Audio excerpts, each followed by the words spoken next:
డబ్బు, అనారోగ్యం, ఉద్యోగం, వ్యాపారం, అప్పులతో బాధపడుతున్నారా? మీకోసమే లాంచ్ యువర్ ఫ్యూచర్ ప్రోగ్రామ్.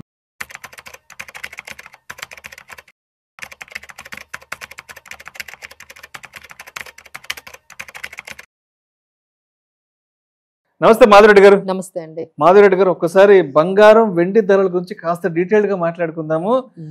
బంగారం విషయానికి వస్తే 24 క్యారెట్లు 10 గ్రాముల ధర 1,13,300 దగ్గర ట్రేడ్ అవుతోంది. అంటే ఒక గ్రాము 24 క్యారెట్లు 11,330 రూపాయలు. 22 క్యారెట్ల విషయానికి వస్తే 10 గ్రాముల ద్వారా 1,02,000. అంటే 22 క్యారెట్లు 1 గ్రాము ధర 10,200, ఇంక్లూడింగ్ 3% జిఎస్టీ కలిపి మనం మాట్లాడుకుంటున్నది రిటైల్ మార్కెట్ గురించి. సిల్వర్ విషయానికి వస్తే 1 గ్రాము ద్వారా 135 రూపాయల 20 పైసలు, అంటే 1,32,200 రూపాయలు కేజీ సిల్వర్. ఏంటి బంగారం ధరలు ఇంతలా పెరిగిపోతున్నాయి? ఆల్మోస్ట్ ఈ ఒక్క సంవత్సరంలోనే ఈ 7-8 మంత్స్ కి ఆల్మోస్ట్ ఒక 40% వరకు బంగారం ధరలు విపరీతంగా పెరగడం జరిగింది. త్వరలో దీపావళి కూడా రాబోతుంది అండ్ మేజర్ ఫెస్టివల్స్ కూడా రాబోతున్నాయి కాబట్టి ఎలా ఉండబోతున్నాయి అంటారు బంగారం వెండి ధరలు? సో హిస్టారికల్ మనం అంటే హిస్టరీలోనే ఎప్పుడు ఇంత బంగారము ఇంత తక్కువ టైంలో ఇంత ఎక్కువ పెరిగింది ఎప్పుడు జరగలేదండి. సో హిస్టారికల్ డేటా తీసుకున్న this is the all time records అని చెప్పొచ్చు ఫర్ గోల్డ్.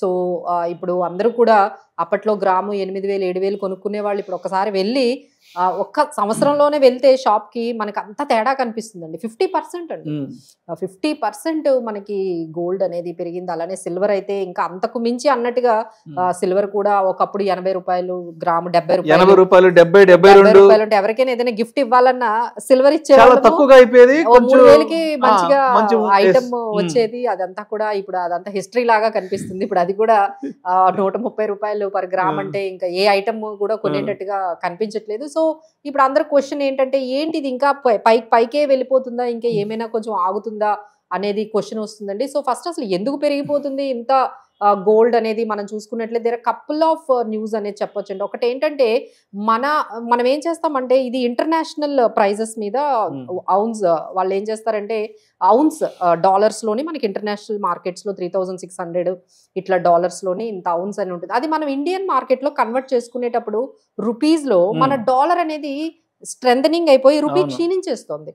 ఇప్పుడు మనం ఏం చేస్తాం 3,600 into 80 వేసుకునేది ఇప్పుడు 3,688 వేయాలి. సో ఇంత 88 ఇప్పుడు 89 ఇట్లా 88.45 అయిపోతుంది. సో ఎంత అయితే మనకి ఎగైనెస్ట్ డాలర్ రూపీ క్షీణిస్తుందో బంగారం అనేది ఇంకా అంత పెరిగిపోతుందండి. సో ఇది ఒక రీజన్ అయితే ఇంటర్నేషనల్ మార్కెట్లో ఇక్కడ ఉన్న అనిశ్చితి అంటే పెద్ద ఎకానమీస్ అయిన US లో చాలా అనిశ్చితి అంటే ఓవర్ డెట్ అయిపోవడము, అక్కడ అన్ఎంప్లాయ్మెంట్ కొంచెం పెరగడము, ఈ ట్రంప్ ఈ టారిఫ్స్ విధానాల వల్ల ఒకవైపు అన్సర్టనిటీ పెరగడము, ఇదంతా కూడా ఈ గోల్డ్ మీద సేఫ్టీ హెవెన్ లాగా వచ్చేస్తుందండి. సో డాలర్ డీ డాలరైజేషన్ అనేది స్టార్ట్ అయింది. సో ఈ డాలర్ చూస్తే ఎట్లా ఉంటుంది, ఇక్కడ నుంచి మనము గోల్డ్కి వెళ్ళి ఇన్వెస్ట్ చేసుకుంటే బాగుంటుంది. ఒకవైపు సెంట్రల్ బ్యాంక్స్ అన్ని కూడా ఇక్కడే ఇన్వెస్ట్ చేస్తున్నాయి.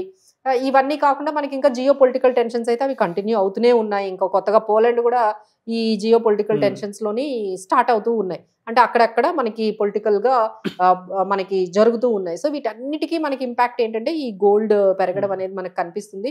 బట్ సిల్వర్ పెరగడానికి అది రీజన్స్ వేరండి. సిల్వర్ ఏంటంటే ఇండస్ట్రియలైజేషన్ యూసేజ్ బాగా పెరిగింది. అంటే సోలార్ ఎనర్జీ అనేది ఎంత క్లీన్ ఎనర్జీ అనే కాన్సెప్ట్ ఆల్ ఓవర్ ఇండియాలోనే అంటే బిగ్గెస్ట్ ఎకానమీస్ అయినా మీరు అక్కడ US కానీ చైనా కానీ next biggest economy India. So ఇక్కడ కూడా మీరు చూసుకుంటే సోలార్ మనకి యూసేజ్ అనేది ఇప్పుడు ఇంటింటికి కూడా మీరు ఇప్పుడు సోలార్ చూస్తారు. అప్పట్లో ఏదో కమర్షియల్ గా కొన్ని ప్లేసెస్ లో సోలార్ కాన్సెప్ట్ అనేది ఇప్పుడు మీరు ప్రతి ఇంట్లో కూడా ప్రతి దీంట్లో అంటే మీరు ఏ గేటెడ్ కమ్యూనిటీ చూసినా ఇప్పుడు మా గేటెడ్ కమ్యూనిటీ అవ్వండి, ఇప్పుడు కొత్తగా వచ్చే ప్రతి గేటెడ్ కమ్యూనిటీలో కూడా సోలార్ అనేది చాలా పెట్టేసుకుంటున్నారు.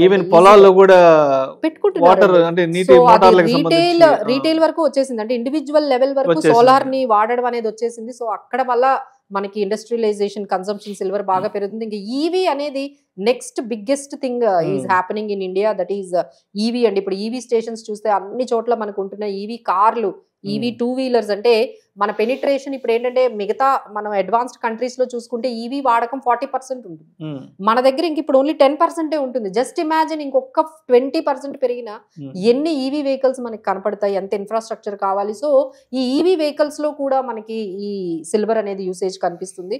సో ఈ విధంగా ఈ ఇండస్ట్రియల్ యూసేజ్ తో మనకి ఈ రెన్యూబుల్ ఎనర్జీ కానీ, కెమికల్స్, తర్వాత EVs, these are all next biggest happenings in India అండి. సో దానికి సంబంధించి మనకి సిల్వర్ కూడా ఈ విధంగా పెరుగుతుంది. సో కొన్ని మనం చూసుకున్నట్లయితే గోల్డ్ కు మించి సిల్వర్ పెరుగుతుంది. సో ఎవరైనా ఇన్వెస్ట్ చేసుకోవాలంటే మేడం అందరూ అడుగుతూ ఉంటారు, కొన్ని రోజులు ఆగమంటారా, కొంచెం తగ్గుతుందా, అప్పుడు ఇన్వెస్ట్ చేసుకుందామా, గోల్డ్ చూస్తే ఇంత పెరిగింది, సిల్వర్ చూస్తే ఏమైనా తగ్గే అవకాశాలు ఉన్నాయా అంటే ప్రతి కొంచెం తగ్గినా మీరు అలా పెరుగుతుంది తగ్గుతుంది అనేది మనం చూసుకుంటే మనం దాన్ని కొనలేవండి. First of all we can't buy. అంటే వెళ్ళి మనకి ఎంత అయితే అంత, అంటే మంత్ లో ఏదో ఒకటి గోల్డ్ గానీ సిల్వర్ గానీ మీకు ఈటీఎఫ్స్ రూపంలోనే కొనగలవండి. ఎందుకంటే ఇప్పుడు 10,000 పెట్టి గ్రాములు ఎక్కడ కొనగలవండి, ఇట్స్ వెరీ ఇంపాసిబుల్. సో అలా కాకుండా మన గోల్డ్ ఈటీఎఫ్స్ ద్వారా మీరు 1,000 రూపాయలైనా పెట్టొచ్చు, 3,000 పెట్టొచ్చు, 5,000 పెట్టొచ్చు కదండి. అంత ఈజీ అయిపోయినప్పుడు ఎవ్రీ మంత్ మనం ఎందుకు 1,000 రూపాయలు గోల్డ్ పెట్టకూడదు? అలానే మనం సిల్వర్ మీద కూడా ఒక 1,000 రూపాయలు ఎందుకు పెట్టకూడదు? మీరు ఒక ఎస్ఐపి 20,000 చేస్తున్నారంటే ఓన్లీ గోల్డ్ అండ్ సిల్వర్ కి 3,000 పెట్టండి, లేదా 5,000 పెట్టండి. అట్లీస్ట్ 10% మీరు ఖచ్చితంగా ఈ గోల్డ్ అండ్ సిల్వర్ లో పెట్టండి. మీరు అందరూ కూడా ఈ ప్రైజులను చూసి ఆశ్చర్యపోకండి. దీస్ ఆర్ ఆల్ అంటే ఒకేసారి ఇన్వెస్ట్ చేయకుండా ఎవ్రీ మంత్ మీరు ఒక హ్యాబిట్ లాగా, మనం ఎవ్రీ మంత్ ఎస్ఐపీస్ ఎలా చేస్తామండి, సో అట్లనే ఎవ్రీ మంత్ 2-3,000 మీరు ఈ గోల్డ్ అండ్ సిల్వర్ ఈటీఎఫ్స్ అయితే చాలా మార్కెట్ లో ఇప్పుడు చాలా companies AMCs gold and silver ETFs తో వచ్చాయి. So there are every big AMC is in gold and gold ETFs. మీరు ఎస్బీఐ తీసుకోండి, లేకపోతే ఐసిఐసిఐ తీసుకోండి, Kotak, HDFC, every one is in gold ETFs లో మనకి అవైలబుల్ గా ఉన్నాయి. సిల్వర్ ఈటీఎఫ్స్ కూడా నిపాన్ సిల్వర్ ఈటీఎఫ్స్ ఉన్నాయి. అలానే ఇప్పుడు గోల్డ్ అండ్ సిల్వర్ కాంబినేషన్ కూడా వచ్చేసిందండి. అంటే చాలా మందికి ఏంటంటే కన్ఫ్యూజన్, గోల్డ్ కొనాలా సిల్వర్ కొనాలా, అసలు రెండు కొనే మనకి ఫండ్ మేనేజర్స్ వచ్చేసారు. అలాంటి ఎడల్వైజ్ మోతిలాల్ ఓస్వాల్ వాళ్ళు కూడా గోల్డ్ అండ్ సిల్వర్ ఈటీఎఫ్స్ తీసుకొచ్చేసారు. చాలా మంచి కమోడిటీస్ లో మనం ఉండాలి అనుకుంటే ఈ ఆప్షన్స్ అనేవి బెటర్ అండి. సో ఇప్పుడు అదే విధంగా దీపావళి ఇంకొక నెల రోజుల్లో ఉంది కాబట్టి సిల్వర్ సిచ్యువేషన్ ఎలా ఉందంటే రోజుకు ₹1 లెక్క పెరుగుతుందండి. లాస్ట్ వీక్ మనం మాట్లాడినప్పుడు చాలా ఆల్మోస్ట్ 129 ఎంత ఉండింది, ఇవాళ చూస్తే ఏమో 135కి వచ్చేసింది. రోజుకు ₹1 లెక్కన పెరిగే అవకాశం ఉంది కాబట్టి, అండ్ దీపావళి అప్పటికి ఒక 150 రూపాయలు వచ్చే అవకాశం, గ్రాము 150,000 కేజీ 150,000 అయినా మనం దీపావళికి ఆశ్చర్యపోక్కర్లేదండి. ఎందుకంటే సిచ్యువేషన్స్ అలా ఫేవరబుల్ గా చూపిస్తున్నాయి. ఒకవైపు ఈ September 17th ఏంటంటే ఫెడ్ ఇంట్రెస్ట్ రేట్ కట్ అంటున్నారు. సో అది ఎంత ఎక్కువ కట్ చేస్తే గోల్డ్ అంత పెరుగుతుంది. సో అగైన్ ఆ రోజు మీరు గమనించండి, ఈ September 17th వాళ్ళు కానీ 25 basis points కట్ చేస్తారా, 50 basis points కట్ చేస్తారా?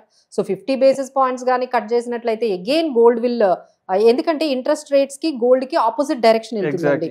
ఇంట్రెస్ట్ రేట్స్ పడుతూ ఉంటే గోల్డ్ అనేది పెరుగుతూ ఉంటుంది. ఎందుకంటే అక్కడ ఇంట్రెస్ట్ రేట్స్ తగ్గాయి కాబట్టి అక్కడ ఉన్న ఇన్వెస్ట్మెంట్స్ అన్ని కూడా మళ్ళీ గోల్డ్ వైపు వచ్చేస్తాయి. సో ఈ విధంగా పెరిగే అవకాశాలు ఎక్కువగా కనిపిస్తున్నాయి. సో చూసి భయపడకుండా ఇన్వెస్ట్ డిఫరెంట్ టైమింగ్స్ లో ఎవ్రీ మంత్ కొంత అమౌంట్ అనేది పెట్టుకోవడం అనేది ఒక హ్యాబిట్యుయేటెడ్ చేసుకుంటే మన మొత్తం పోర్ట్ఫోలియోలో ఇది చాలా మీకు హెడ్జింగ్ లాగా ఈ గోల్డ్ అండ్ సిల్వర్ మీ పోర్ట్ఫోలియోకి యూజ్ అవుతుందండి. Right. Thank you so much Madhavi Reddy గారు. వచ్చే దీపావళి నాటికి బంగారం వెండి ధరలు ఎలా ఉండబోతున్నాయి, ఏంటి, కొనాలా వద్దా అనుకున్న వాళ్ళ యొక్క ఆలోచన ధోరణి ఎలా ఉండాలి అనే దాని గురించి చాలా చక్కగా మీ ఆన్సర్స్ తెలియజేస్తారు. Thank you so much madam.